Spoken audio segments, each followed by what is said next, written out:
Good evening, everyone. Welcome to FaceHammer live stream.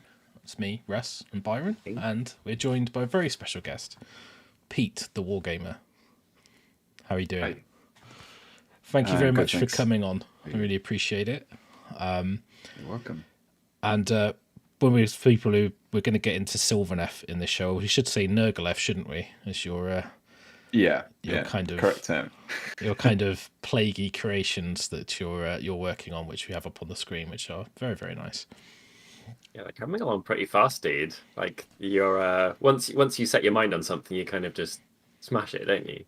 Yeah, I feel like I've got to keep the momentum going, otherwise I'll just fizzle out. So I know the feeling. Away. Yeah. I get like a 3-week window of enthusiasm when I start a project, and if I don't do it in that period, then it just ends up in a cupboard. like 90% of what I have. But yeah, it's fine. So maybe we should just start off with who you are. So just talk a little bit about who you are and what you're doing and how you got into the hobby and that kind of stuff if people don't know. I'm sure most people do know who you are, but there you go. So I'm mainly known as PETE the Wargamer. I have a YouTube channel where I do mainly kitbashing at the moment, but I used to do some tutorials and I still sneak the odd tutorial in there as well. Just really enjoy converting miniatures, and that's kind of, I like to share that with people. Yeah, dead animal bits, and just showing people how to do it. So yeah, that's kind of me in a nutshell. Yeah, and the reason we're talking to you is you're actually going to come along to FaceHammer Grand Tournament and play some competitive Age of Sigmar, from my understanding. Have you played AOS before? So I haven't played Age of Sigmar since first edition, but it was after we actually got all the points values for everything. It was when Angels were out. So it's been a while, so I kind of have a basic understanding of the mechanics, but obviously it's been 2 editions since then, since I've actually played a game. So it's been a bit of a learning curve. It's a pretty big gap, isn't it? Yeah. And you've jumped in when it's the most heavy it has been, probably. There's the most pages of rules, that's for sure. Yeah, and I don't think I've chosen the best army either to just kind of start with, but we'll see. I think the main thing is I just wanted to build something which is going to be fun to build, because that's the main thing that I have. I'm not really expecting to be competitive, so I thought, well, I'm not going to worry about building something which is super easy to play or super competitive. So that's kind of why I landed on the Sylvaneth in the end. And you're really into their aesthetic. Obviously, you've changed it a fair bit, haven't you? Did you? How? So I have quite liked the Sylvaneth stuff anyway, but I think the main thing with them is it's just very easy to convert, and I think a lot of people have converted them into some different ways. I mean, you had Kirioth on here, and he's done some really nice undead stuff with them. There's a lot of like bog Sylvaneth out there, and I've really liked that idea of kind of the Garden of Nurgle as well. Yeah, and having that aspect of not only decay but then also life, and I feel like the Sylvaneth kind of are almost like the antithesis of Nurgle. Yeah. So to kind of bring them together into a model is kind of like that cycle. There's 2 sides of the coin of Nurgle, but in like one miniature. Which is why I've kind of gone for the decayed flesh color, but then you've got like the green leaves still kind of sprouting out, so there's still life even amongst the decay and the death and everything on there. But yeah, I think they're just nice models to work with. The range is fairly new. The Dryads are probably like the worst out of the whole range, but they're ancient. The Dryads, they're really old. Very old, like Wood Elf range from Fantasy Battle. But yeah, I just really like the models, and I kind of just wanted to stick some Nergaleth together. But yeah. Wonderful. Thank you for your input, Gary, but we're going to try and be a bit more constructive than that. I do think what you've done, because I really like the stuff like the Blight Lord bits you've done on your I always get these wrong. They're the hunters, not revenants, but yeah, the hunters. Yeah. The big ones. Yeah. So I like how you've put I really like the Blight Lord heads. They're like some of my favourite pieces. And I think it works surprisingly well. What you've done. Yeah, I was quite surprised by that as well. I was messaging you about this the other day, wasn't I? I think that the fact that they are slightly undersized just somehow perfectly makes them exactly appropriate. It just like Yeah, it's a really old, like an old school fantasy weird warrior aesthetic somehow. Like it feels almost old fashioned, which is a bit of a strange thing to say about it, but that could have been on a low quality book cover in a sci-fi shop like in 1970, and it would have looked absolutely, you know, like not out of place whatsoever. yeah. I think I was surprised as well because I had the Kurnoth Hunters and I built the main torso, and I kind of wanted to think how I could incorporate some Nurgle stuff there. I mean, the picture you've got on just kind of not completely finished yet. No. But I quite liked how it has small amounts of metal in the tree revenants. I just had like the bells and everything like that, and I think I wanted to carry on that with these guys, and I was trying to find out what alternate head can I use, and the Kurnoth Hunter heads are actually surprisingly small for the body size. Yeah, Yeah, they are they're all, actually. they're all So neck, aren't they? yeah, so they're right, really chunky neck, but the head's actually quite small. So I was like, I kind of just went through my bits box and just like try a plague bear head. No, it's not going to work. Try. I think I just went through some skulls. I was going to. I have seen people using the kind of like the Beastmen heads Yeah. from the Citadel skull set, and they look really Yeah. good as well. But then I kind of got some of the Putrid Blight King models, and I really like those models anyway. So I thought, well, Yeah, let's they're go awesome. for. Let's try those, and they fit perfectly with just a little bit of adjustment and a bit of green stuff. So yeah, carried on with those. I wasn't sure if you were going to go for the big bellies on these guys as well, but they've got these guys have been down like looking after their waistline, so they've still got their trim tree line guts at the moment. So, but you've got Yeah, I went for a little bit more of from the backs. I kind of went for these like exhaust in a way, like Yeah. these spore clouds kind of thing. And those were taken from the Beast of Nurgle because you get loads of like Yes. spare tentacles with that. Great kit that for bits. Mhm.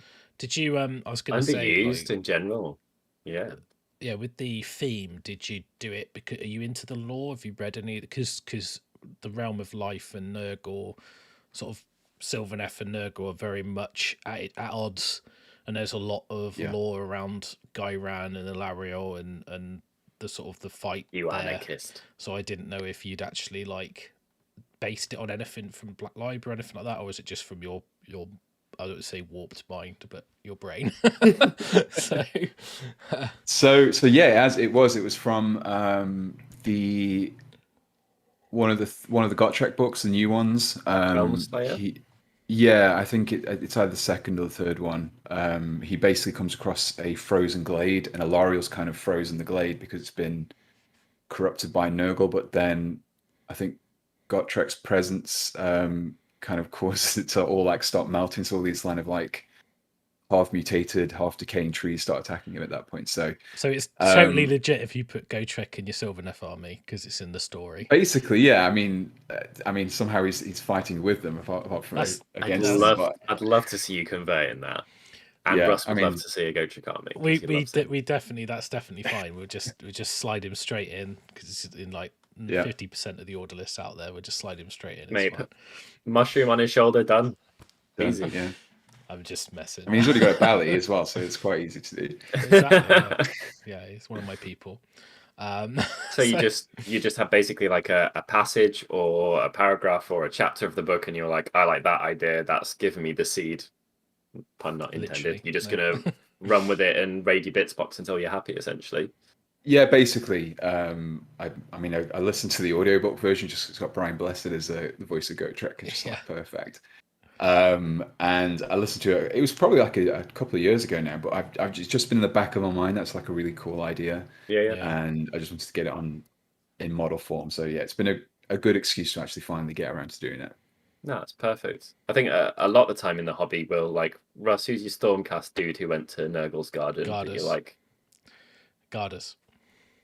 yeah, that like Gardas Steel you'll Soul. just hear like a story, and even if it's just a small bit or a chapter or a paragraph or whatever, you'll be like, that's cool enough that I can base an army off that idea exclusively.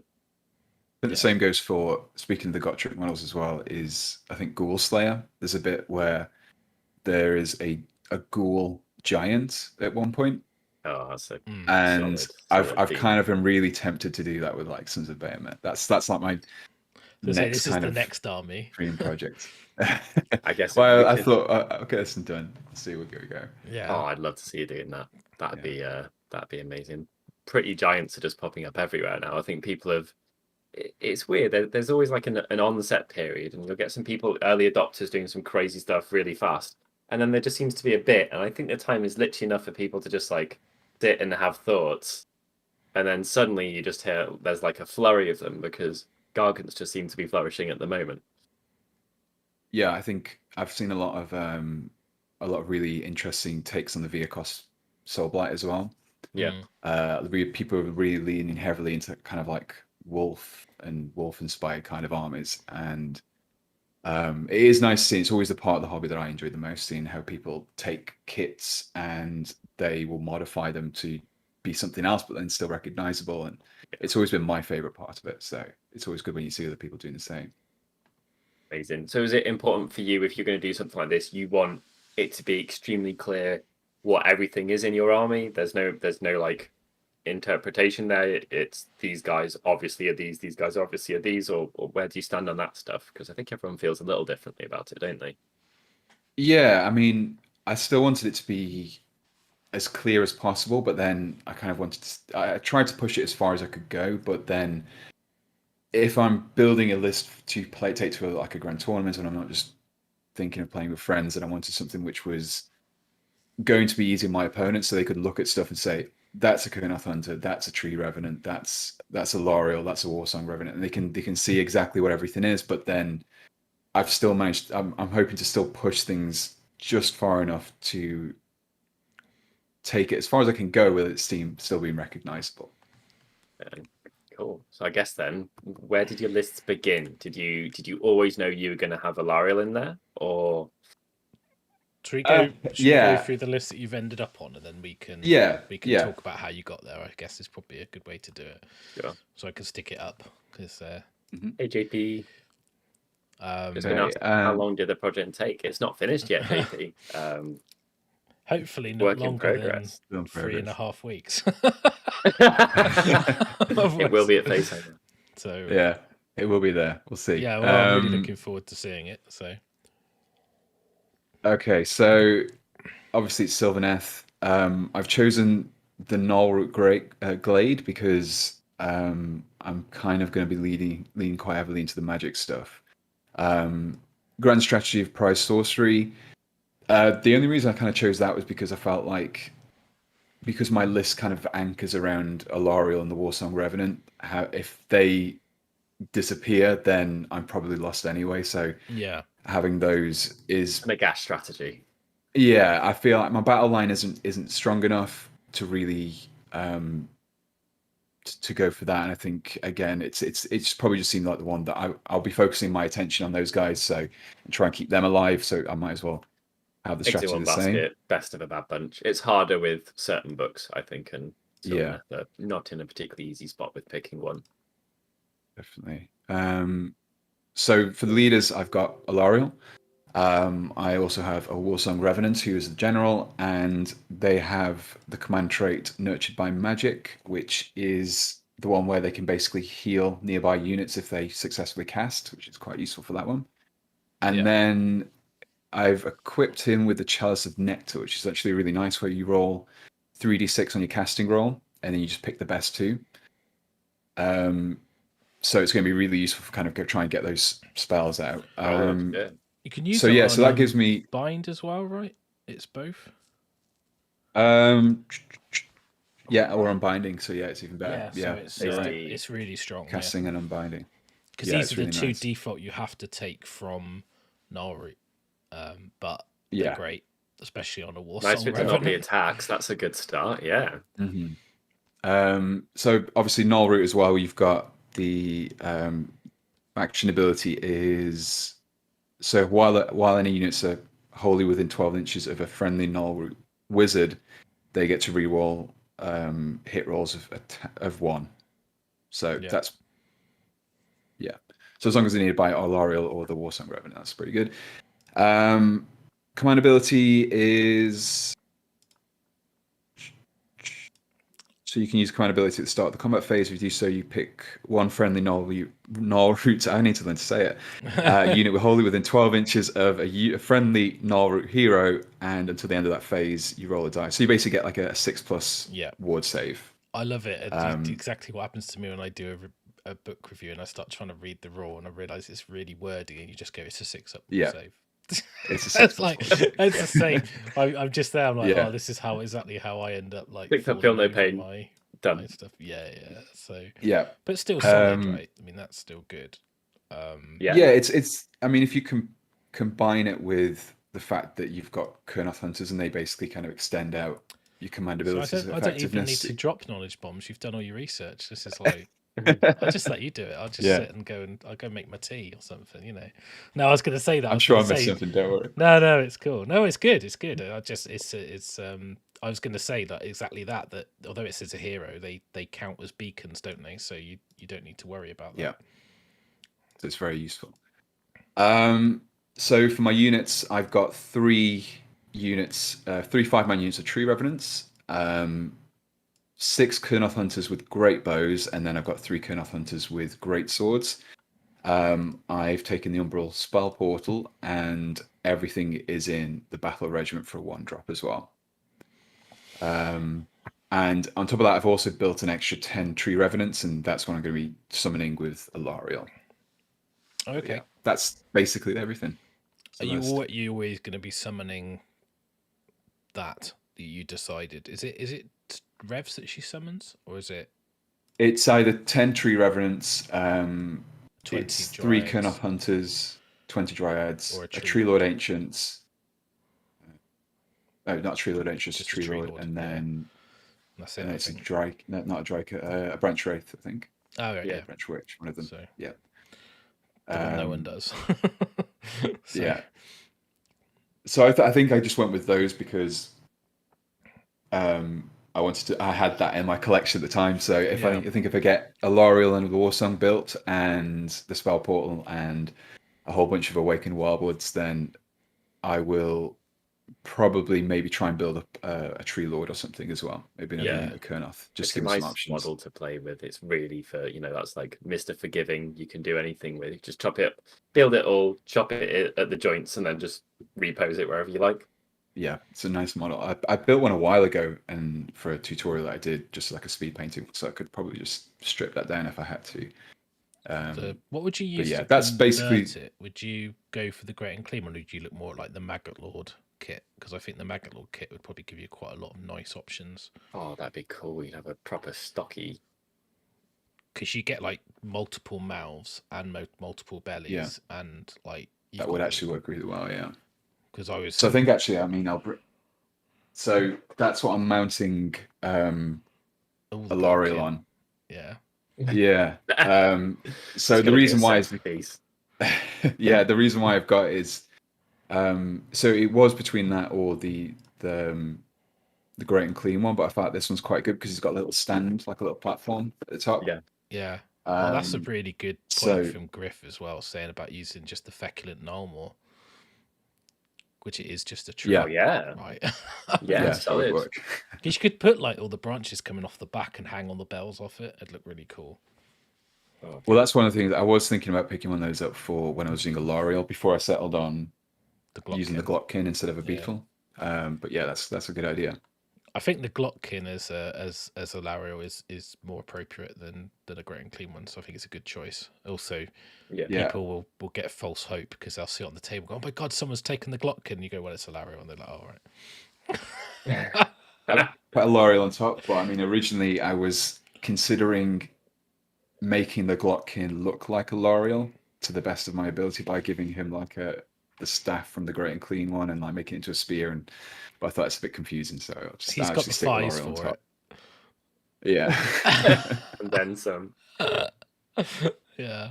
I was like, it's cool. You could do something really I know like Chewy he's got a really disgusting conversion using like the feculent null, more like chasm thing on this big bloated fly Great and Clean. It's just amazing, but it's pretty disgusting. So it's like just getting that piece into a model is just is good. So that whole any excuse. Yeah, Nurgle's great, isn't it? Oh, it is. It just It's a lends Sylvaneth. itself. So It's super forgiving. Did we go through the units? Yeah, not in detail, no. not I think I went through and said what they were, but why? why? Well, the Tree Revenants are basically just because I wanted to build some Tree Revenants, so there's nothing more tactically than that. But looking into them afterwards, after making that initial decision, actually, they're not too bad. They're not amazing, but then I kind of didn't realize I forgot what it's called now. They're basically their ability to re-roll a dice each phase, but it's actually martial memories. Re-roll a roll. Yeah, and I thought it was okay. They could do one per turn, but it's one per phase. So so it could be one of your charge dice, a save dice, battle shock, battle shock to hit or to wound. So they're actually getting to re-roll every phase actually suddenly kind of makes them a lot more effective then, because you're more likely to get them where you need to go. The new FAQ actually has a nice thing with their hype ability, so they can kind of just teleport to wherever they want to on the battlefield, as long as it's within more than 9 inches away from an enemy unit. Yeah. But the FAQ said that they can use that to retreat as well. Yeah. So if you feel like you get locked in combat, you can just zip off somewhere else. And, oh wow. Appropriately Sylvaneth, I guess, isn't it? Like hit and run. So that's quite nice. So I mean, they're not the best, but they're okay. They'll do for a battle line unit. I mean, what are they like? 80 points, 80, right? 80 points, yeah. Because they're so good for their cost. What you get. Yeah. I mean, it's quite common. You see people and they set them up on your table. They put them like against the table edge, spread out, just in the one in each corner, one in the middle, because it doesn't matter. It literally doesn't matter where they are. Which is great. They're a unit that is surprisingly good at hitting stuff before it's been hit back, and is surprisingly bad at being hit back. I think like you can make a charge into wizard and someone be like, oh, I didn't expect to die there, or you can get hit by like 5 skeletons and be really sad about it. Yeah, I think that's kind of I've used them to build out how I want to play the force, because they're not exactly the most. I mean, I think since I decided this, I've kind of been watching all of your videos that you've been putting out since Age of Sigmar 3, just trying to drip feed some knowledge about stuff. And I think one that you guys said that pretty much, yeah, and it's actually been really helpful. But one of the things that I kind of found with Sylvaneth is they don't have like an obvious, this is how you should play them. And I think that's one of the things I've struggled with picking them up. It's not like when I played Iron Jaws, you just kind of go forward and try and smash stuff up, which is exactly like in character with those guys. You have to kind of think about how your units are interacting with each other, and things like with the Kurnoth Hunters, their ability to extend your command abilities around and is really useful when you've got command abilities which give you a 6+ ward save. So you're suddenly taking units which aren't particularly tough, and you're just giving them an extra little bit of a bonus then, which is quite helpful. But yeah, that's why I went for the Tree Revenants. I think there is something I would like to see how relevant it'd be, but now with the changes in AOS 3 where you can issue command abilities from champions, I don't know how relevant a big unit would be. Like, I know they're reinforcements, so 15's the most, but like 15 of them, because they've got the 6-inch pile in as well, and with, I don't know, I think they could be actually quite a nasty unit because you charge and fight first. But you can also charge and you can almost like charge someone with like a tail of them. So when you charge, you don't have to like go into them like fully. You can tag them and then sort of build a little triangle, put a line, and then be like where you can't hit many. But you get a 6-inch pile in, so I don't know. There might be something there, but maybe it's a bit too techy. I don't know. The reason you don't see people doing it is probably because it's rubbish, but when I had a unit of 5 in my mixed order list, I thought about running them in a 10.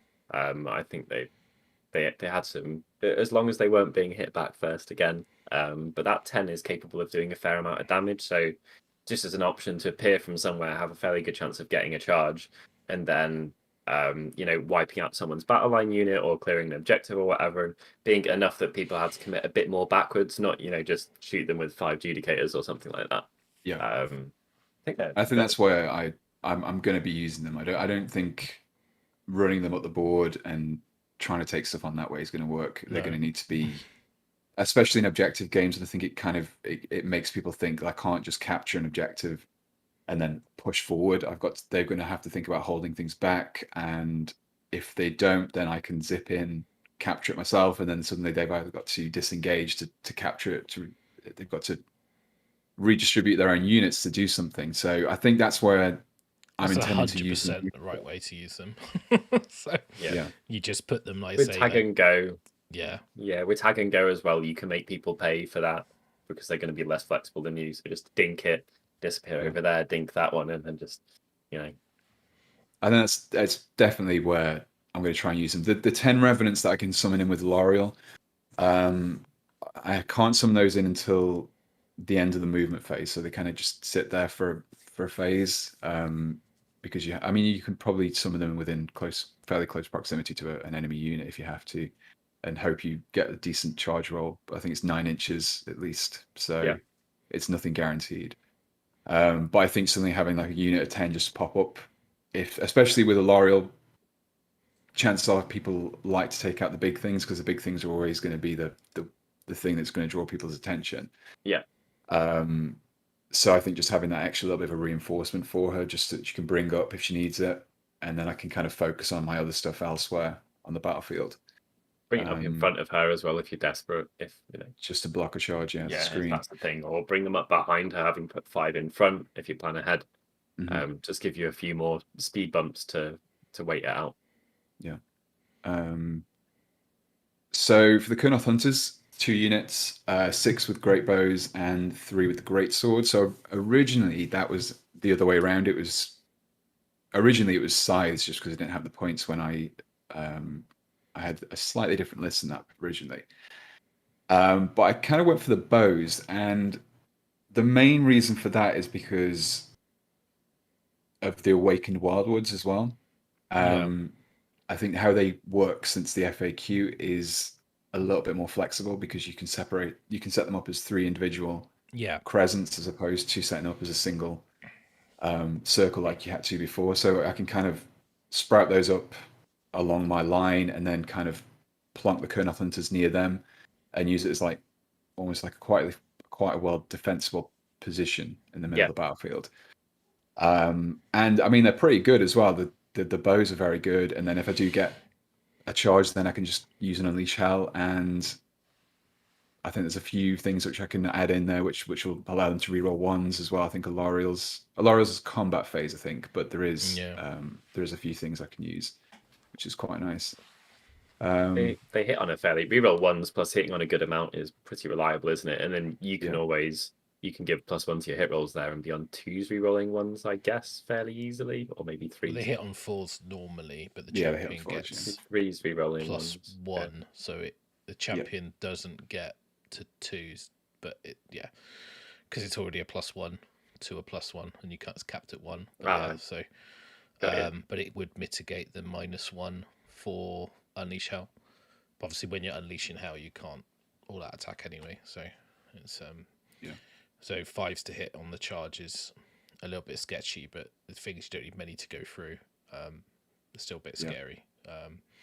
They're quite resilient when people get into them as well, aren't they? Because they can put up their branches or boughs or whatever it's called. And they've got trample underfoot as well. Thicket. So they do mortal poke. I always find that weird because it doesn't matter what you are, they can still stomp on you. So you could be the Glockkin and you're getting stamped on by these little trees. So I always find it quite funny. They do grind surprisingly well for a shooting unit. I think plenty of people have got caught up on them in the past and really just lamented it a lot. Yeah.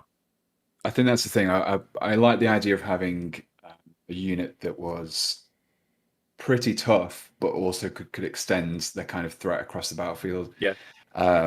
And then I feel like it's just a kind of a nice combination with the Tree Revenants. So the Tree Revenants are zipping ground, trying to cap those objectives, pick out isolated units. But all the while, whilst they're worried about the backline from that, they're also thinking that these Kernoth hunters with 30-inch bows, each firing 2 shots, D3 wounds. It's a long threat in AOS. 35 inches with their move is quite a big deal. But it's not even many better things than have that got because you could teleport through woods. woods. So yeah. if you spread those 3 woods out, you can literally just I'll go over there, I'll go over there, I'll go over the sea. You can cover so much table. Like Space Invaders, you can just like Yeah, between the 2 little bits of cover and start firing stuff out. yeah, But yeah, there's a lot of stuff like that, and I think the new Awakened Wildwood rules as well, because I've got the spellcasters. I've got L'Oreal and the Warsong Revenant. They have, I think they can deal like mortal wounds, if I remember rightly. yeah. So you've got the roused If by to anyone magic. who's nearby. So if you cast a spell wholly within 6 of the terrain, then you roll a dice for each unit within 1 that doesn't have a Sylvaneth keyword on a 5+. They take D3 mortals. So it's, I think now you spread the wildwoods out into 3 separate areas. It also means you're not so reliant on having a Tree Lord Ancient to put an extra wood down. Because normally in the old days you'd almost go, I need to have an Ancient because I want to put my 3 wood down because I need at least 2. But now you're not so bothered because you can just go, well, I've got 3 single ones and I get all the stuff I want of them. You don't get the line of sight blocking, but you don't really care about that, especially when you've got shooters. Yeah, it's very good. But because as well, I've got the Warsong Revenant as well. And they get +1 to casting, dispelling, and unbinding if they're within 9 inches of an Awakened Wildwood. Yeah. So it kind of makes it quite. I find there's a lot of synergies between different units in the armies, and I think that's going to be the biggest thing, is remembering what each of those are and making sure that I'm positioning things in a way which in your terrain as well. Yeah. But I think the Awakened Wildwood as well it's one of those things which you kind of need to take a lot of, because you don't know how many you're going to be using, because L'Oreal has got I think her spell, the Metamorphosis spell, if you kill a unit with it, then that sprouts a Wildwood. You can do Verdant Blessings, that's another spell that can cast that can summon a Wildwood, and there's a few other ways of doing it, and you end up needing quite a few of them, which I think turning up with 7. Yeah, I mean, I'm feeling like I'm going to need to in the end, but I don't know if I'm going to have time to paint 7 up.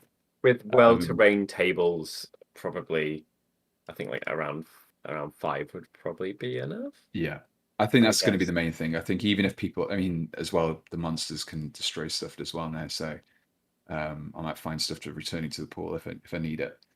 But yeah, I think that's the main kind of gist of it. The great swords for the Kernoth hunters, they're just going to be my main solid damage dealing unit for close combat.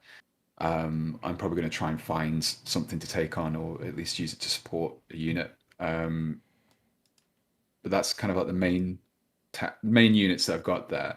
I think the Warsong Revenant is going to be, I mean, anyone who's watching this is going to know my strategy now, but it's going to be my main kind of focus for the army. L'Oreal's kind of the big distraction, which I'm hoping people will concentrate on more, because the Warsong Revenant is going to be using the spell portal, and then Swarm of Spites, just to kind of nuke everything within that distance of it.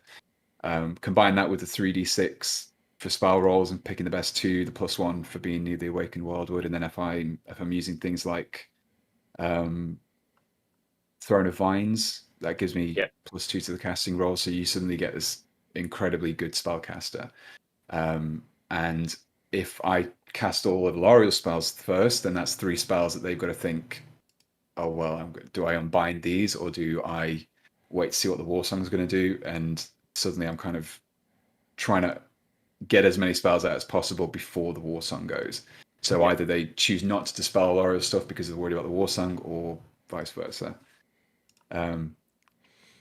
So yeah, there's a lot of stuff to think about, and that's one of the things that, as I've started to learn, there's more stuff to learn, and that's I think it's going to be the biggest thing. I think once maybe I've got a few games in them about, then that stuff will come more naturally. But I think remembering all that to begin with is going to be tricky. Yeah, I mean, at least you've got 5 or 6 war scrolls. I don't know if you include the wood or whatever. So at least there's not too much going on there, and you're going to have multiples around the table. which will, that'll help to some degree. I think the thing that I find it's the situational buffs that only occur in certain situations at certain measurements, that when you're moving or when you're doing stuff, they're not in your mind, and then you get into another phase and you're like, oh, I'm just out of range. Actually didn't like. So I totally get what you mean about the kind of complexity nuance, especially with an army that like Sylvaneth, where it is fragile and you do need to think a little bit more succinctly about what you're doing, like in each phase. So it's Got to plan ahead so much as well, with positional zones and stuff like that, like satellite pieces. Yeah, and it's quite interesting what you say about the War Song and Lariel, because they are kind of your linchpin, and I know that there's a lot of everyone seems to be taking the War Song Revenant because of what he does for the army, and it's sort of like the True Lord Ancient's kind of gone away a little bit because people are taking the War Song over him, just because of what you get out of it. I mean, it's like a 2-cast wizard, and particularly in Gnarlroot, it's very strong because you've got the actual re-rolls of your cat. Well, you'll pick 3d6, pick the highest, and then you get +1, and you're getting 2 casts, and it's kind of like all the stuff is kind of pinging off the War Song Revenant, like you say. So it's and I guess that your portals is for his spell, is that right? The AoE. Yeah.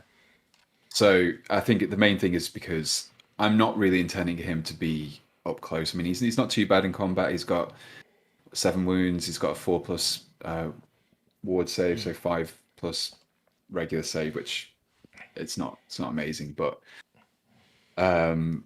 and he can heal himself as well if he gets spells off, which is quite good. But yeah, I think I want to keep him kind of out the way, and obviously if I'm going for prize sorcery as well, that's also important. Yeah, and I think he'll probably play similar to how I use Arkham, where he comes in and just does the last bit to kill something rather than like goes in. You pick early. his battles carefully. Yeah, because he flies as well, right? And he's movement 8, so he's not too bad. Yeah, but you can still teleport around. At the same time, he's one of those pieces that could just stick around a bit. Like the FAQ character who heals, and you just, people have to commit about twice as much to it as they need. If someone walks on the table with 10 average battle line dudes, he's got a decent chance of winning that war of attrition and potentially coming out of it net having taken no damage, which always feels like a bad exchange for your opponent. So picked correctly, I think he can be really, really, really good. But when you pick incorrectly, you'll probably go down in a oneer.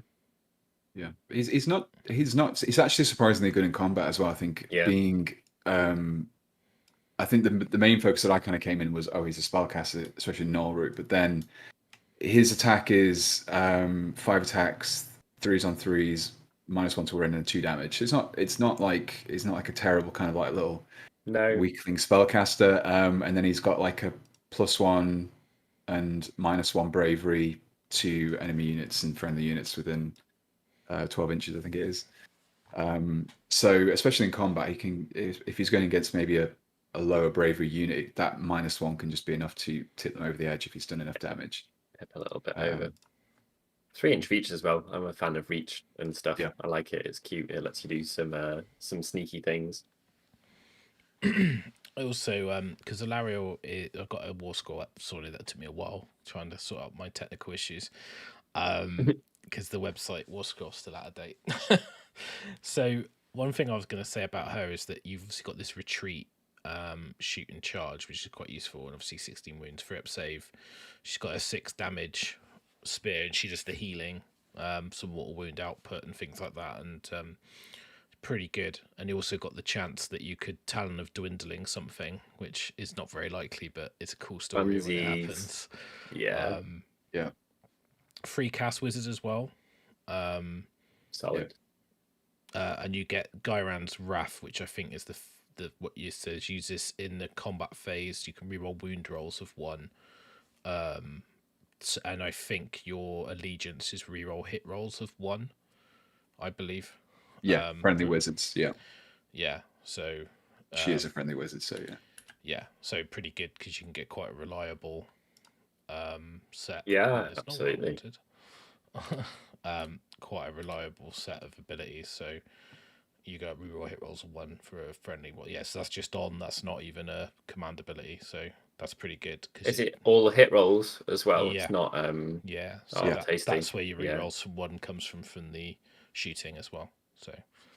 Well, 2's rerolling, 1's to hit, 3. Yeah, her yeah, her shooting's pretty scary, isn't it? Oh, hers is. Yeah. I think that's. Yeah. And I think she's scary enough then to make people worry. I mean, she's not as like, I think in when you did your God tier breakdown of some of the other stuff, like some of the other units have very specific roles, but hers, she can kind of do a little bit of everything, but then she doesn't excel amazingly in one area. But then I think as long as you use her as someone who can kind of just fill in your gaps and kind of move around quickly, and then I think that's usually where that's what I've seen when people have been using her. I feel like when people have just kind of sat down in one place and done one thing with her, that's when she hasn't done as well. No. But when they've kind of used her to fly around, then it tends to be a lot more of a useful unit. I always find threaten with her move as well, just trying to hold people away with a slightly longer arm. Even if you're dummying, it's a very good way to protect her, is to have people not getting close enough. Because with like Life Bloom, all out defense, just heroically healing in their turn as well, she's less susceptible to being spiked. Shield. Yeah, exactly. So you can, and what I always found it funny is that in the old days, people would go Mystic Shield Alariel, and if they didn't get it off, they would still play with it exactly the same way and still charge you into the middle of your army. And you're like, what are you doing? Like, don't do that. No. So I also find it funny when you see, I think she's quite a hard piece to use because she's got a great combat profile, but she's so key that if you put her into a combat and then she doesn't, and she gets killed, you've just given away so much. So you almost need to like not on the corner, isn't she? Don't point her directly into their hardest thing on the first turn and charge it. You need to go around the edges a bit and use the time to do stuff. But yeah, it's interesting. I'm not sure with I think one of the challenges might be things like Sons of Bahamut, where you need to almost like put so much damage into one to drop it in a turn. It's just whether or not you can concentrate enough damage into one giant to drop it with your army. I'm sure you probably could, but it probably needs a bit of focus to do that. You can get your speed bumps in the way quite effectively, but you can your army's already small, so shrinking it isn't hugely appealing. I wouldn't worry too much about it'll the depend a lot on damage the scenario. I mean, the giant's damage output's not amazing. A lot of it comes from either getting multi-charged by giants or they just count as so many models and objectives that you just outscore you basically. So but it's quite good. I think she's almost a must include for Sylvaneth armies to be competitive, I think. So I think you definitely picked the right choice taking her. So with your, just out of interest really, so this is the list you kind of ended up on. Yeah. What was the kind of the journey when you were like, right, I'm going to start by getting to AOS? Where did you start? What did you just do? Were you just straight on the internet, Google, how to play or stuff like that? How did you like get the rules? Did you find it difficult? Did you find the fractured, particularly with Sylvaneth, they're quite fractured. They've got rules all over the place. So how did you find finding that out? Was that easy or was it? It was tough because I found a lot of confusion because I would be reading something that came out before Kragnos came out and Alariel did things differently, and then I would be reading stuff from before the FAQ came out, and the Awakened Wildwood went through like 3 different iterations very quickly. So yeah, finding everything and kind of pulling everything together, and then. But because so much has changed, you then kind of start second guessing stuff as well. So you kind of, is this the most up to date version? Is this the right one? And but I think one of the things that I did was actually there's a channel on YouTube called Season of War, and they do battle reports, and there's some quite nice battle reports on there. Yeah. And they have quite a few Sylvaneth ones, and I kind of based it around one of the lists that they used. And the list I think that they had was. It was a Alariel with a Tree Lord Ancient, 15 tree revenants. It had I think it had it was either a unit of 6 scythe Kernoth hunters and then a unit of greatsword hunters. And I think that was it. I think that was about the 2,000 points then. So that's kind of where I started. Then I kind of started reading about the Warsong Revenant, and I kind of thought, okay, I'm going to do that. So I swapped out the Ancient for the Revenant.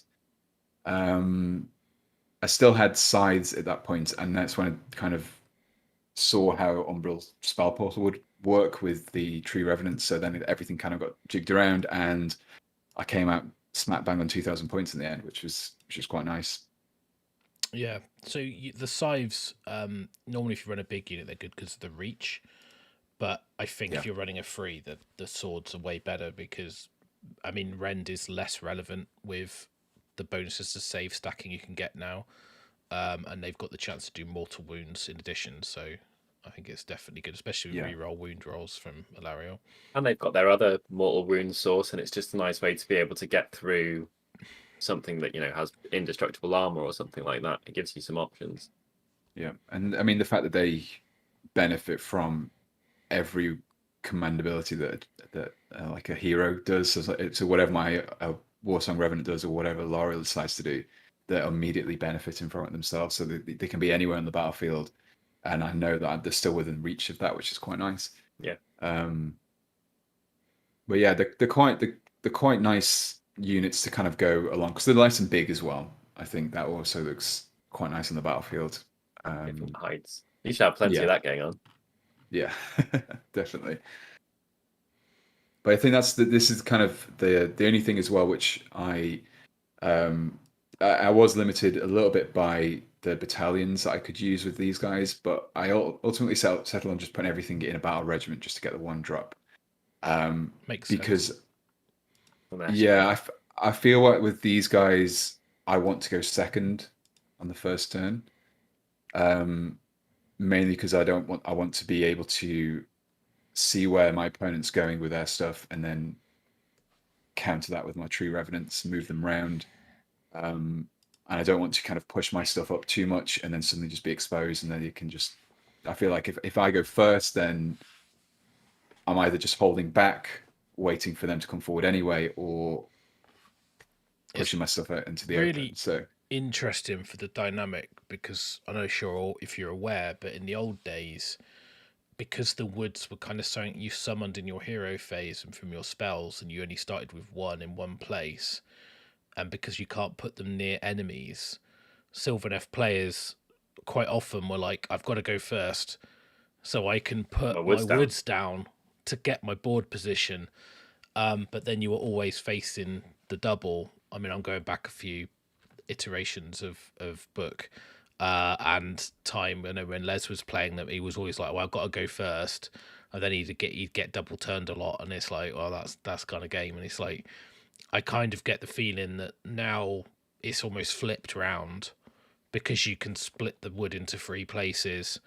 You're not as beholden to, oh, I need to like go first, I go second, and also because your list particularly where you've got your revenants they can be relevant without being at danger, because they can be at the back. They're also blocking off any alphas or table side shenanigans. And then you can even set up your stuff in the realm routes, right? So you could just put the hunters with great bows off the table and go, well, I don't care. Like, I'm not going to even let you have a chance. Or even the war song. I guess you'd miss out your hero phase, which would be a big deal, but depends what you're facing. If there's something that you can't really protect it, you'd be, well, actually it's so important, I'll just keep it off the table. Or something that you could get into a position to be able to shoot turn 1. You could dummy your deployment and then pop up, and if you thought those 6 guys with bows could have a decent chance of nuking something, that may well be some games you have a slim chance, and you're like, well, you know, it's a 1 in 6 chance, but if I get it, I think that's the only way I can win this game in a bad matchup or something like that. It's really nice to have the option of that, and your opponent just has to deal with it, basically. Yeah. Have you? And I think it really depends on. Yeah, so go on. Sorry. I was going to say, I think it depends on who I'm facing. Like you said, I think if I feel like they're going to be just kind of hammer forward and they're literally deploying things on the far edge of their deployment zone, then I know they're going to probably be in range quite quickly. So things like the great bows and my spells can start being effective straight away. But yeah, the thing that the 2-turn is what I'm worried about, because there's a lot of hit and run stuff in my army, and I think if you get bogged down in a double turn, then not being the most resilient and not being able to get those heals in, especially with the Lariel, you're going to really struggle from a turn 2. So if you go second on the first go, then you've kind of at least know that you've avoided one double turn. You can maybe get yourself into a better position in the later turns. Yeah, but you're that's only kind going of to my get thinking there. double turned once you've had one, right? So it's Yeah, and Alariel doesn't like to be double turned because she heals so much. It's like not. you want to be you go I go, you go I go, because it just means she's so much harder to get rid of. yeah. Got a really good question from Griff, actually. He says that given that you've made a stunning army, how do you reconcile writing a list between the army overall look and the table playability? It's the hardest thing with a large collection. So it's almost like, I guess it's that dichotomy of choice where you're compromising on maybe competitiveness for model, and then trying to find the balance between, I like this model, but I also don't want to go to an event or have a list that just gets walked over all the time. So was that a factor in this, or was it more like that's cool and then you just tried to make it work? And you mentioned the tree revs were just something you wanted to use, but Yeah. I think the good thing about converting everything is that if I didn't like it, then I Could be could something make else. it so I did like it then. Yeah. Yeah. And I think I mean, luckily everything that I did choose and everything that I think worked well and that I read worked well together was models that I like. I really like the Kernoth Hunters, really like the True Revenants. I've got some fun ideas to do with the L'Oreal and the Warsong Revenant as well. So I was quite fortunate that everything was quite a nice looking model, but I think if I felt like I had to maybe squeeze some dryads in there, then I could lean on my conversions to kind of bring them into something that I wanted to do. Yeah, it's nice to have a summoning pool as well. 'Cause it's like optional more models as Yeah. well. Definitely. With your choice of army, obviously, like, did you even think about tiers or competitiveness, or were you just thinking you didn't care, you were just models? No, I kind of just thought, what army do I want? Because I thought if I'm going to build an army, I need to have, if I'm going to spend the time converting and painting it, I need to actually have it so that I'm enjoying the process and not just Gotta have building some love something for to be. it to Yeah, get with the slogs, right? All exactly. those 20 belly sculpting days that you put in. It's like the Exactly. most So I important needed thing. you need to have something which you're gonna enjoy, especially when you've got like maybe a shorter period of time to get it done. You need to be able to think, I'm gonna enjoy doing this, and I'm gonna be wanting to spend my evenings sculpting stomachs and painting diseased flesh and everything like that. And I feel like if I didn't enjoy the army, then I wouldn't have been able to push myself a little bit further. But yeah, I mean, I didn't go into it expecting them to be awful, and I think I watched your tier list, your original tier list, for the first time, and they're like, Sorry. "Oh, C," and I was like, "It's okay, it's not too bad. C is not too bad." I think they got bumped up to like a C plus last time. I think like for yeah. us, like, one of the things we're keen to do in the future when we do that is talk about, is almost have different tiers depending on whether you're a beginner, intermediate, or advanced. Because I think Yeah. I think as well, like, it's really, tier lists are a weird thing because, like, it's all relative, right? So, like, a good player can mitigate a lot of it, but also the fact is that the space between the bands is not necessarily that big. Sometimes it can feel like a chasm if you're playing Beasts of Chaos. I think they're in an awful state, but doesn't mean that you can't play with them. It's just that, it's just trying to. It's really hard to explain and do something like that without putting people off, and it's really not what we want to do when we do that. We're just trying to say, like, just be aware this is kind of where we think things are, but I think it's good to know if you just rocked up, you haven't used the internet to search widely for any of this stuff, and let's say, I don't know, you have picked Slanesh and your opponent has picked Shooty Teench or something like that. It's good to know after getting your teeth kicked in, 12 games in a row, that maybe maybe it's just a hard one for you, rather than think like, my God, I must be playing awfully. So yeah, it's more arming people with the information, not to understand why things might be happening, rather than like, oh well, I'm not going to collect that. And I quite like that you're like, well, I'm just going to pick the best thing visually, and I guess your aim is to do the best you can with what you've picked and have fun doing it and journey over destination. Yeah, it's also kind of, I mean, it's the same reason why when you play a game you might pick hard mode instead of easy mode, just because even if you get like even if I turn up to the event and I get destroyed every single game, I'm gonna have fun doing it because I'm going into it with an expectation that it is going to be difficult. I am gonna have to think tactically and have to think smartly about some things. But if I turned up and expected them to be A tier and then got smashed with them, then I might think maybe there'd be a little bit more.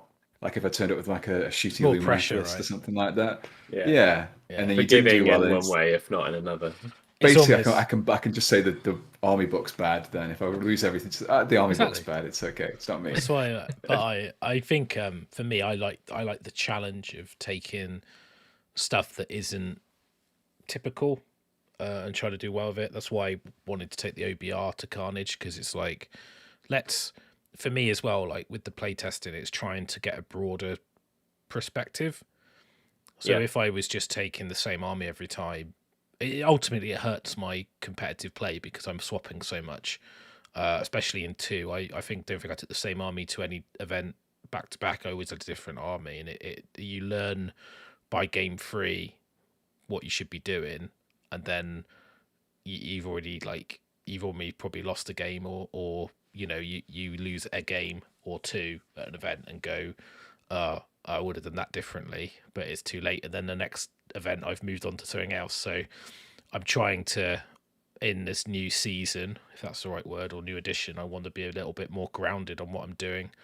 Because I definitely think if you stick with something, it gives you can play around the edges, but if you stick in the same army, it definitely helps to play frequently with the same thing, particularly when it's like those little rules that you forget because they don't come up very often, and they make marginal difference, but that could be enough.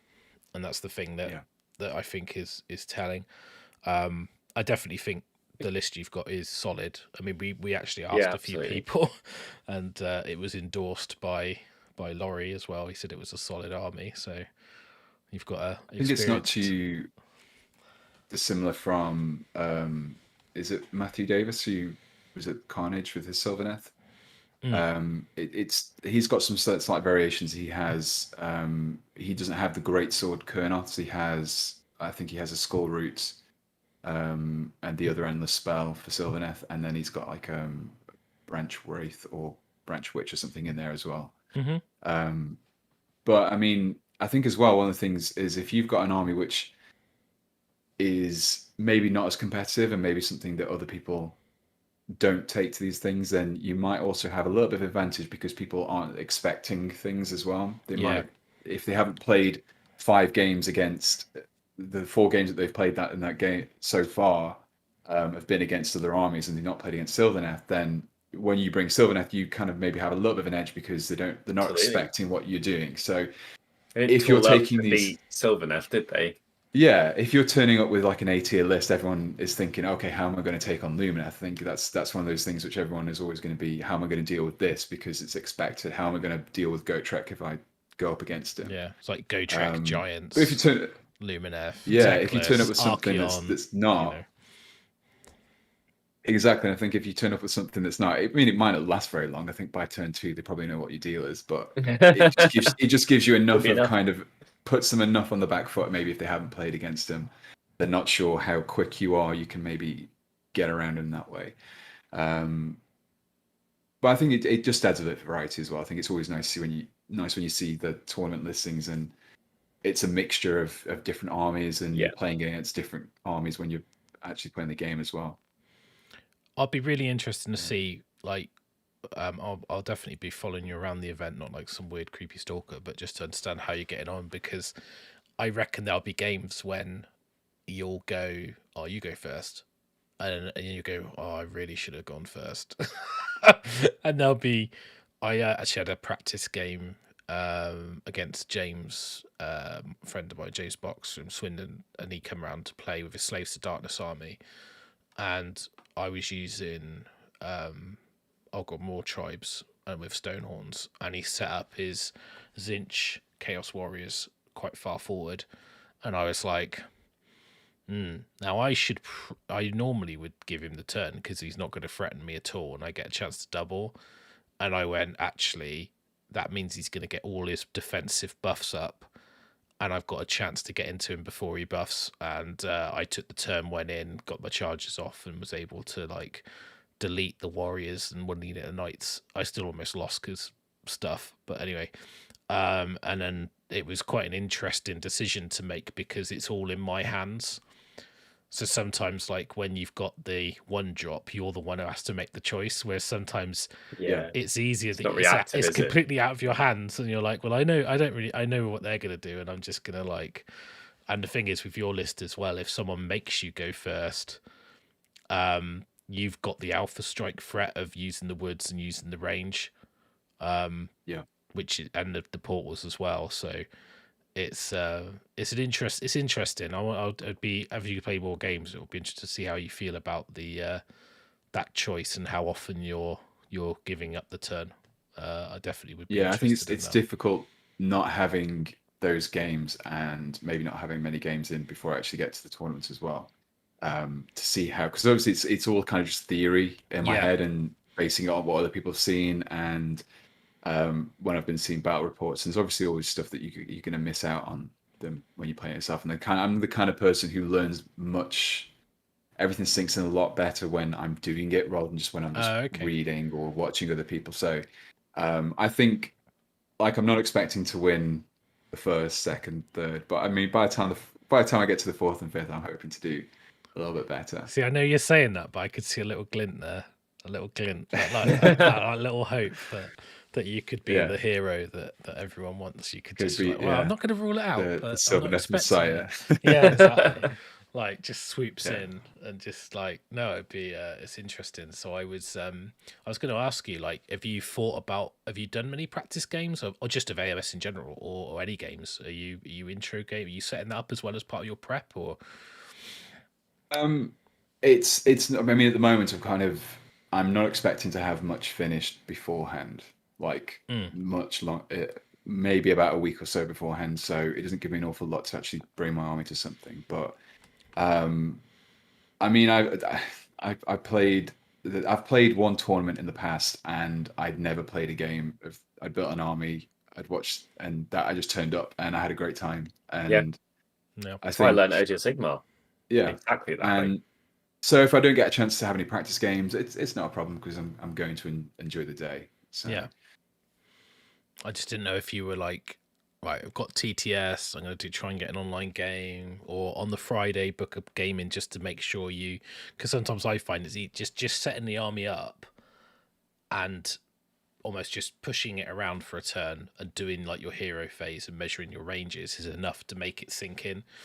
Then your Saturday isn't first day of school. It's like you at least you've got that like perceived mental load out the way because you know that you can put your army on a table. So if you're able to, I would say on the Friday get a game in if you're not doing a Byron and Payton to 2 a.m. Yeah, I think I would really like to get a game in. If I can get one in, then I'm going to get one in. But if not, I'll have fun. On the day. I think let you know about doing a Northwest Gaming Day if there's any weekends, might not be weekends, but if there's any weekdays when you can squidge down, we can always see if we can get a few people there, even if you're just building models next to other people playing. Might just be depending helpful, how tight it gets. Yeah. I was just curious. So with your list journey, was there anything in there that you thought, like, mentioned the great swords were like, I don't know, and maybe the Umbral spell portal's a bit of a like an outside choice? Like, was there anything, like, I know the Arch Revenant's particularly nice. Was he something that you thought about using, or is he just not?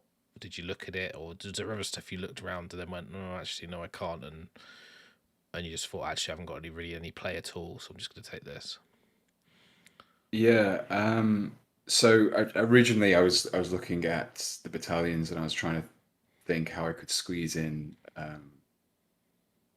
another kind of leader unit, just like a small leader unit, just to maybe like the branch witch or something, whichever one can summon in the dryads. But then I was thinking, I'm gonna have to paint another 10 dryads on top of that then. So I kind of avoided that, but it would have been nice to have maybe, if Ilaria wasn't as expensive as she was, then it would have been nice to have maybe an extra leader in there, maybe another spellcaster, and then that just started playing and he starts lobbying for Ilaria to be cheaper. It's like every I mean, I don't think Sylvaneth player on the internet. No, I'm kidding. No. You're getting a free unit that's worth. No, I'm kidding. I'm just getting flashbacks to discussions. So, if she was cheaper, I mean, I don't think she's terribly overpriced. She's a bit pricey, but if she's just maybe like just, I mean, I think a branch witch is only like 80 points, so I'm not asking for much. No. Let's drop her about 80 points, and then you could get it in. Yeah, it's just enough. Yeah. But yeah, I think the Umbral Spell Portal came about because of the Warsong Revenant, and I never really focused much on the endless spells. I think Cogs was an option at one point, just to kind of give myself an extra cast, but then I felt like the Swarm of Spites with the Revenant was going to be much more effective than if I could actually extend its reach.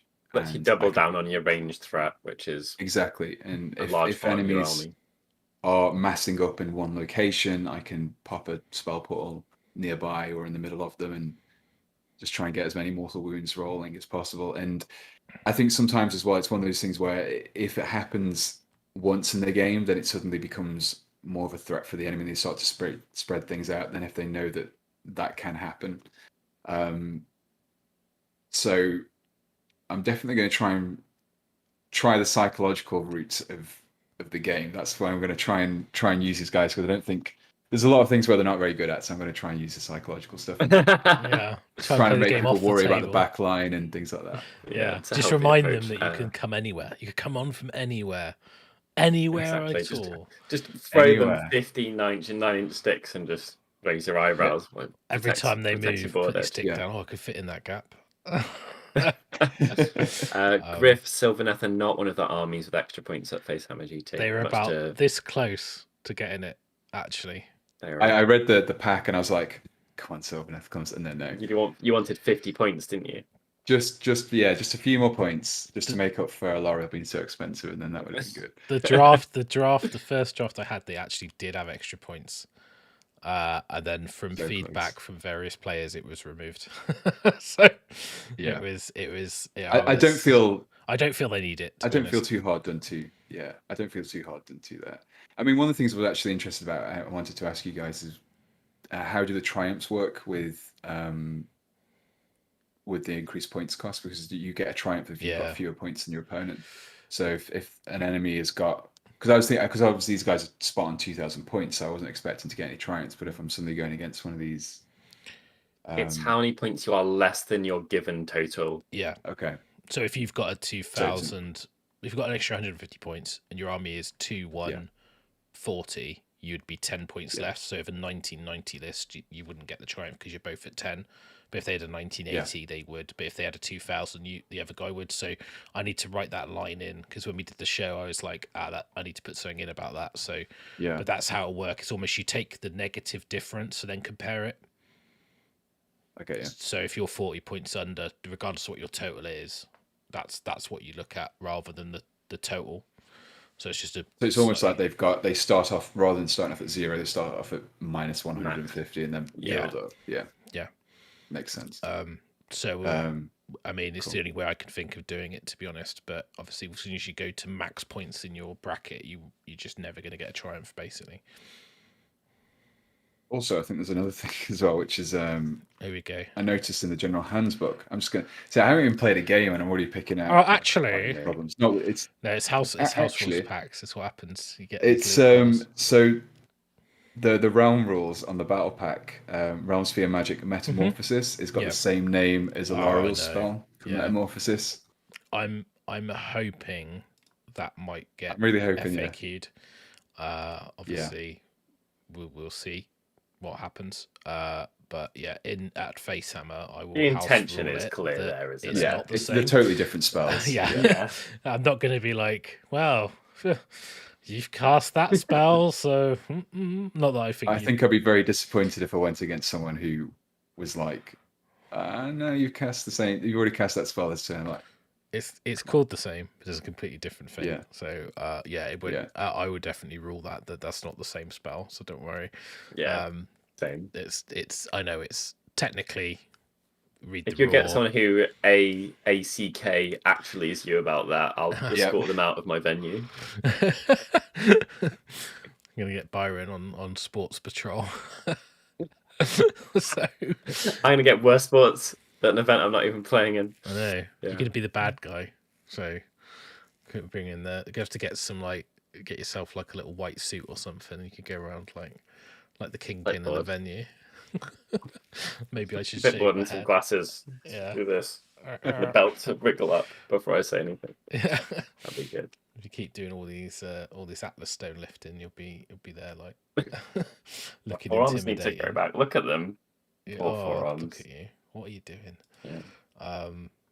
Yeah. So I mean, it's hopefully you'll come and have a good time. I'm sure you will. So it's I'm quite interested to see how you get on. One thing I was going to ask you actually, because I know you said you were talking about Nergalith, and you're like Sylvaneth, and you're converting them like Nurgly.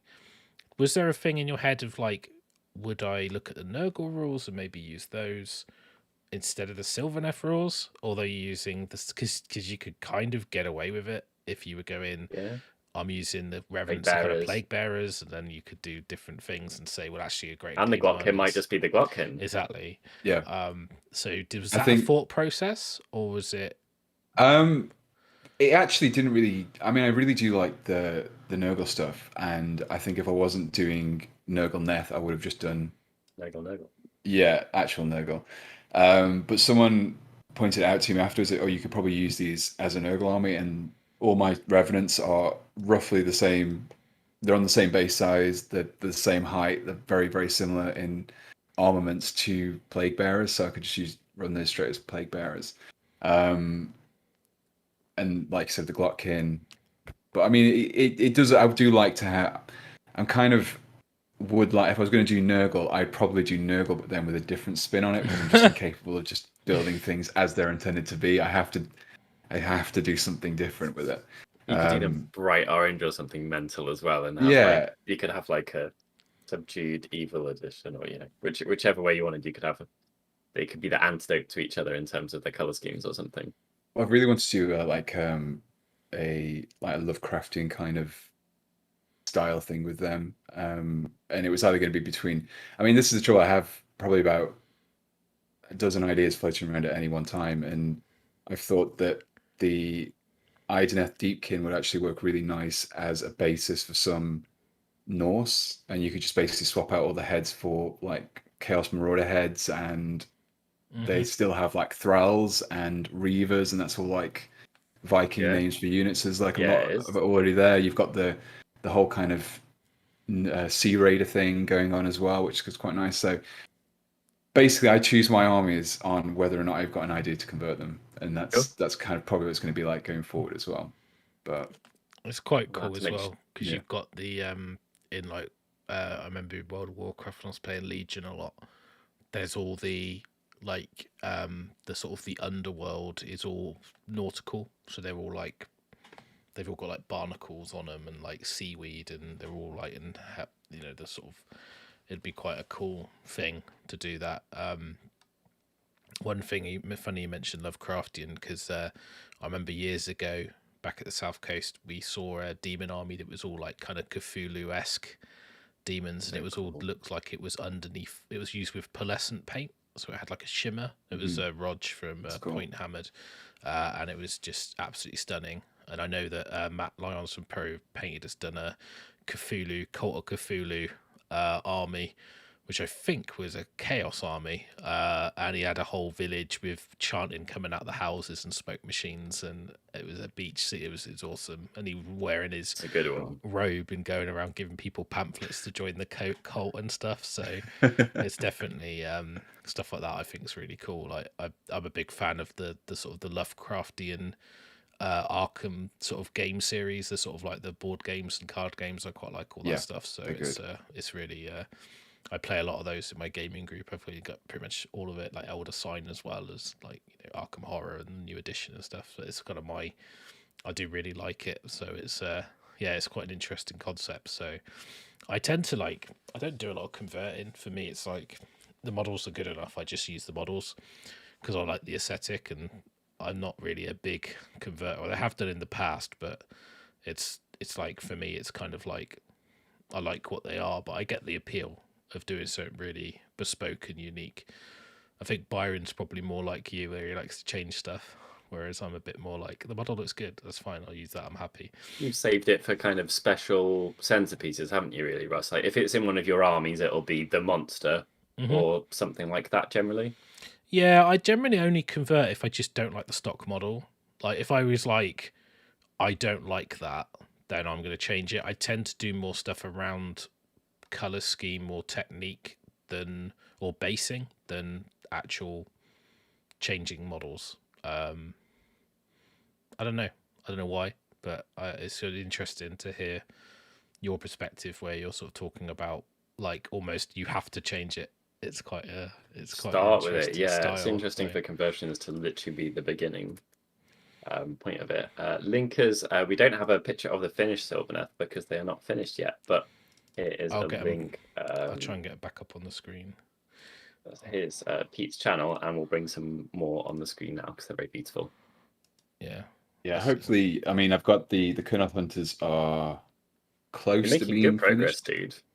Yeah, I mean, I've tried to get the rank and file units out of the way first, so I can kind of really put some time into Alariel, and the War Song's probably going to be last, just because I haven't really settled on an angle for that one yet. I was going to ask you how you're going to do that. Trick. Yeah, just use Go Trick. There we go.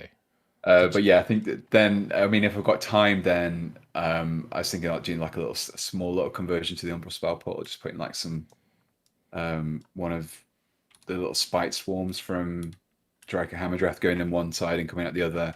But then I definitely need to get at least one Awakened Wildwood and get that painted up as well. Yeah. So there's a few things to still do. But yeah, I think September 11th and 12th. It should be done by then. If not, I just have to pull like an all-nighter like Byron and really recommend it. It's fantastic. Are you converting up your Wildwoods as well, or are they just going to be brush stock and then do it later if you run out of time? Probably not. No, I think they were going to just be just because I can kind of dry brush everything and glue it together, so it's all fairly straightforward, really. And I think as long as I keep the color scheme similar to what the rest of the army, it won't look out of place, because I've still got those green leaves, and I still like the idea of not everything being completely decayed, but still having that life as well as decay at the same time. Yeah. I think as well, like, you can always go back and do them later if you go, well, I'm going to use the color palette of the wood with the sort of the teal and shading and and a bit of purple maybe, and then the light green on the foliage. You're like, well, that's basically the trees. They're just airbrushed, dry brushed, washed, done, bit of highlighting, and you're like, well, that's okay, it's fine, it fits the army.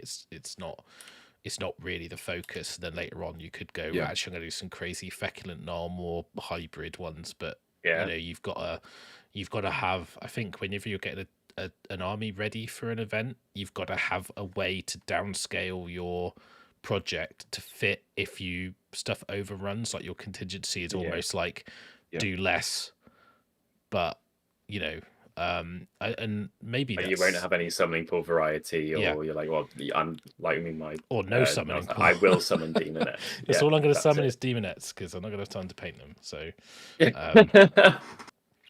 have you done it before? What, you painted for an event? Have you done that before? Is it an army for an event? Is that a new thing for you? Yeah. So it was. I don't know. It was for Kings of War, and it was a converted werewolf army for that. So again, another army I had to just feel like I had to convert the whole thing for it. And that was basically just because I wanted to take it to an event and I wanted an excuse to build an army. But that was the only other kind of tournament that I turned up at, and I think I did well my first game just because no one really knew how to react when there was like just a whole army of werewolves, and then I got tabled like in my other games, which was fine. But yeah, I think because I know that I'm not an experienced player, so I'm not going into it with the idea that I'm only going to get enjoyment if I win the games. I'm just going to have fun building the army, and I feel like if I spend more time on making the army look good, then if I lose, it's not too bad. I think like Absolutely. whenever I go to an event, I always try to find like obviously I play competitively and I like doing well, but my aim is always like either a learning experience or to show off a model I've painted or something that's in my control, and it's to enjoy that thing, whatever I'm doing. So like with Carnage, it was an excuse to paint my OBR up. It was an excuse to try OBR and try out not having rebased them as well. Yeah, got to yeah. So it was to upscale. kind of retheme the entire army in a one, didn't you? Yeah, and it was more about the motivation to do that and to play with them and to have something to talk about than it was about doing well at the event. So I could then, so for me, like how I didn't really matter. If I did well, it's a bonus. But so I think it's a good attitude to have, especially if you're not experienced, just to say, well, I'm going for these reasons and they're pretty much in my control and I'm going to have fun regardless, because I'm not going to get upset if I go to win and I don't win, because it's not necessarily the thing. And I don't think many people do go to tournaments to win, and that's all that matters. I think the main reason people go to events is just there's the whole, all the stuff around it, like the showing off their models or going for painting or the social element, or just to unwind, to get away from stuff and just share the hobby playing with people. Different people, playing different armies. I've had so much fun recently. I think people are quite keen for you to do more of this, Pete, because we've also had the question from Death Eats Curry. If you do okay in this tournament, you can clarify what that is going to be. Are you going to join more future tourneys with freshly kitbashed armies? No pressure there. Just each one's going to have to be a fresh army by the sounds of things. I think to be honest, I think it will see, because I've really enjoyed building this, and kind of what you were saying, Russ. Having a definitive end point that you need to get something done by is a great motivator, because I've been wanting to build an army for a very long time, but because I've not had any firm this needs to be done by this date, then I've kind of just been like, I'll do it in a couple of months' time. Can't invent it, can you? It's just not the same. No, you kind of, you need something which is there to say. I mean, me personally, I think other people can probably just build an army and do it. But I think if I've got a date and a deadline, I can get it done by then. But if it's just kind of wishy-washy, just going to do it in the future at some point, then I'll never get it done, and which is why I haven't really got much of a full army. So it's been nice to have a deadline, and I'm thinking, okay, I need to get these guys done, and it is a good motivation. But yeah, I think if by the time I get to this event and I've enjoyed it, then maybe I will. Yeah. Convert See if you another get the army. bug. You only need 1,000 points more of Iron Jaws, and multiple cabbages is the thing. So the problem there though is my Iron Jaws aren't converted, so I'd have to probably just start again and just do 2,000 points from scratch. Really? That would be the only truth. This is the kind of the problem that I am in. I can't just field stuff as stock. Take like the riders off and put a different converted rider on top of your already lovely cabbage or something. Well, this is one thing I really want to do, a almost like if Iron Jaws were inspired by Bretonnians, so they still had like all the battered armor, but they had the horses on top, and so the gore grunters were more like, rather than having spears, they were more like lances and things like that. And I just really like that kind of pageantry and but the orcs thinking that they're really like nice and I've regal, but actually, they're not at all. It's just really crude and I think, um, I think that's actually been done by Johnny from Point Hammered. I think he's actually done Orc Oh, he Bretonians. sculpted who? Yeah, he did. He sculpted a huge amount. I'm gonna go digging. Yeah. No, he did. So I think he did. It was a long time ago though, because obviously Bretonians are not a thing. But I don't know if Orctonians is still a thing. But yeah, It was. They were called the Octanians. yeah. If I I remember just think like correctly. I like the idea of the. I mean, I've seen people do flesh eater courts, but more Yeah. of they've kind of closer to what they actually think they look like, as opposed to just being completely devolved, and they always look really cool. Yeah, I love the Iron Jaw models, and I think like that's my next project that I'm sort of working on. And I've been trying to think about different ways to do the armor and things like that, and taking a lot of inspiration from the old 40k orc schemes. But I just look at the models themselves, and I've got quite a few old metals. I've got like the old limited edition stuff, and I've got like the old shaman, which is one of my favorite models. Is I think it's Nazgob from the campaign set from back in the day. And I'm just like going, oh, I just really like want to paint some orcs. But I'm probably not going to do much to the models. Because I just really like them, so I'm just gonna paint them. But I'm not like you, so I don't tend to convert a lot. So it's like, but I think as well, It's a when curse, stuff in really. plastic as well, isn't it? Because you like it's just such a different prospect. If I give you a big solid metal Nazgub shaman, it's not particularly fun. Yeah, I'm like, here is Gorgrunters, you can do whatever you like, off you pop. Then it's opened it wide up for you, I guess. Most armies now are majority like 90% yeah. plus plastic. I've converted with Finecast before, and it's not fun. No. It's just about possible, but it's not a fun medium to work with at all. It's so much At the easier end of it, working you with. don't get the same experience, do you? No, Either. It's at not as all. wholesome. No. I think the Revenants, like particularly, are so good. And they lend themselves so nicely to converting. Yeah, your head swaps look sick as well. They look so nice. I just love skulls, and these just I was amazed that the skulls just fit perfectly. There's like as if they were made, because they had the three revenants have like a slight like angle Yeah. to them, but so they just fit nicely into like just behind the jaws of the head. So just like Yeah. everything just fit. The plague bearer for the unit champion, I had to trim it down a little bit, but the rest of them just work perfectly. Yeah, it's Absolutely. We great. did have a question actually, which was your favorite one of your Nurgle conversions? That was from Shadow of Hawk 50. I think it was. Someone asked. Anyway, yeah, someone asked which was your favorite of your it was Connor Badham. What has been your favorite Nurgle to convert so far? Have you got like a particular dude that you just really like for whatever Yes. reason? So there was one guy. Let me go grab him. I don't think I've got a picture of him. Bear with me. Oh, we're gonna get a live reveal. That's exciting. Alive. Yeah, we got some.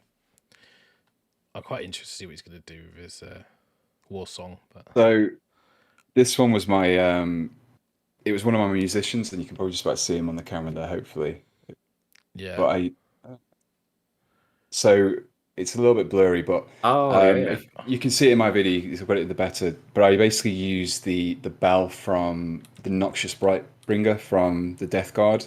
Yeah. And it's kind of attached like a horn, so I basically replaced the whole arm with it, so it kind of looks like the branch has grown over, and it's like the bell's kind of above it, and Perfect. that's my favorite one. But yeah, that's probably my favorite one to do, because I had one of those that comes up, and it just fit perfectly, and it kind It of sounds well like nestled in. a winner. It's like a head swap, but you've done it with an arm, and it's just worked. Yeah, and it just worked really well. I was like, oh, it's perfect. I don't think I got a picture of it, unfortunately, but yeah, I don't No, think you can it's. share one. I'm not sure it's that one, but I think that's a different one. But I think that's the. yeah, Blight, so it's another. that's That one the, has a that's the bell, Blight but that King one's one. from Yeah, Future yeah, Blight it is. Yeah, Kings. so that's Yeah, just kind of. I So I did that recognise one it. first. Yeah. I think I did that one first, and then I was like, okay, what other bells have I got? And then I found that one. I was like, okay, I'm gonna use that. Your bits Perfect. box provided. I Yeah. think one of my favorite things in your video, and if you haven't seen it, everyone should check it out, is the way you did the bronze, where you basically did all the turquoise sort of weathering the verdigris, and then you dry brush bronze over it. Yeah, it's super like, efficient. It's super efficient. It looks, because you're working off a black brown base coat anyway, so Yeah. it's put perfect. You used I think if I remember correctly, you used pro acrylic paints for these. I did, yeah. Was that the first time Yeah. you touched them for a project, or was it you just played around with Yeah. them? How did you find So them? I did 'Cause one I really test like model. them. Yeah, so I really like paints which are very kind of highly pigmented, and they were just really nice to work with for that reason, because I can thin them down and they still have nice coverage. And that bright yellow green that I've put on the blades is just like a really nice color to use with. It's really vibrant. And all I did was I used my airbrush on them, but I started off with the black brown and then just sprayed on the bright yellow green and just built that up, and it made like some really nice bright transitions between them. Yeah. But yeah, I was really, really pleased with them. I think I used them exclusively for these. They're creamy, aren't they? They're just a lovely medium to spread on a model. Yeah, and I think that was one of the things which I liked, the transparent paints as well. The purple was a little bit harder to work with and has been with the Kernoth Hunters, but the transparent green's really nice to work with. And I used some of the red on. I painted up some Valhallans, so I used some of the transparent red on the face to make it look like the cold. So they got like a red cheeks and a red nose, and that worked really well for that. So yeah, I really like using them. They're nice paints to use. Yeah, I rate them a lot. I think there's not many, or I haven't yet used one which wasn't great, and some of them are outstanding. So yeah, really, really good. Yeah, cool. Well, I think we've talked a lot about your stuff, and I think that's pretty much like everything we want to cover in this show. But I mean, people who don't know, go check out your YouTube and watch the series, because you've got lots of nice videos coming, and you can find out exactly how you painted your stuff. Because yeah, very cool. And we'll make sure to carry on. We'll share some updates if we get through some yummy pictures, as and when you work your way through everything that you're doing. Yeah, just hopefully not too long. Yeah, hopefully you get it done.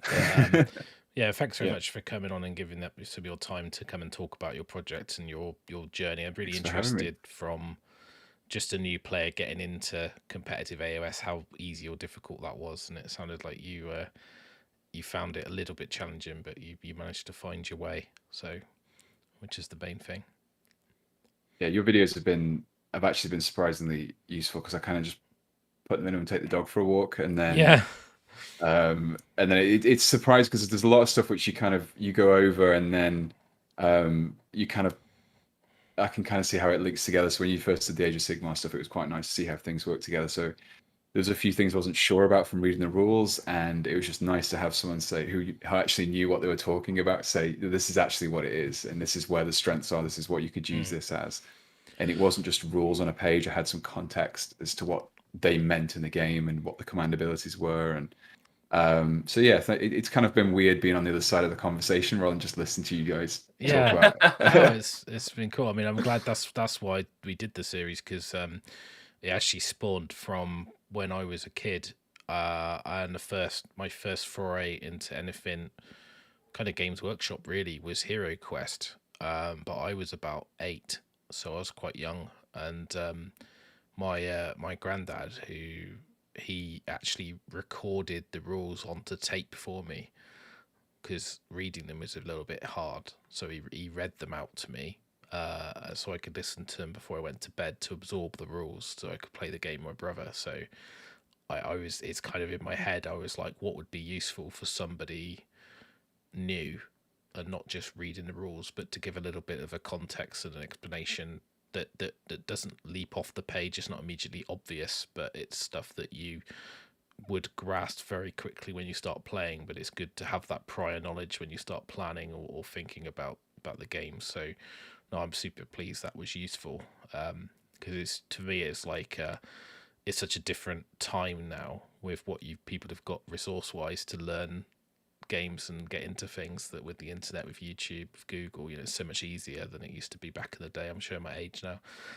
So no, I was pleased it's useful. But yeah, I mean, hopefully you'll get the stuff ready for the event, and you'll turn up, and who knows, might even get a game in on the Friday or something, and it can give you a little bit of a sort of a head start on wrapping your head around going into day one. But it'd be great to catch up as well, like just following the hobby journey, because I'm super interested in see what where stuff ends up, particularly like ambitious conversions like Alariel and your War Song, which you've not even kind of conceptualized yet. So it's going to be great to see. Yeah. Yeah, agreed. I think it's nice for people to get to see this bit, because normally people see end results, and that is so far from the reality that you're going to be experiencing for the next few weeks and have been for the few weeks prior. So it's Yeah, really and I nice to be able think to give people a bit more of a snapshot into that. It's such a cool thing that you're doing. it's been nice as well, because my channel's mainly the hobby side as well, so it's quite nice to kind of jump in and talk about the rules and the rules side of things as well. Because I'm not an authority enough of it to kind of talk about it under my own steam and just say, oh, let's talk about Sylvaneth, even though I've never played a game. So it's quite nice to have that conversation and kind of get the input from people who know more about what they're talking about than I do. This might help in a form where Sylvaneth end up, because I need to play against them. I'm super keen to play against them. I have no idea what they feel like to play against on a tabletop. So we're all learning. Yeah, well, I think it's Sick. It's great though, because even just going out there and finding the information, you can kind of get yourself ready for a tournament. It's a good thing to do. So I'm glad you're coming, and hopefully you'll be there with all your painted models and not at 2 a.m. still putting paint on the models. So so it's not a good just first prime some tournament. dry brush and that's it. Yeah, wet on the, we used to say wet on the table. The wash is drying as you start your first turn. That kind of thing. So no, it's good. But anyway, yeah, thanks very much.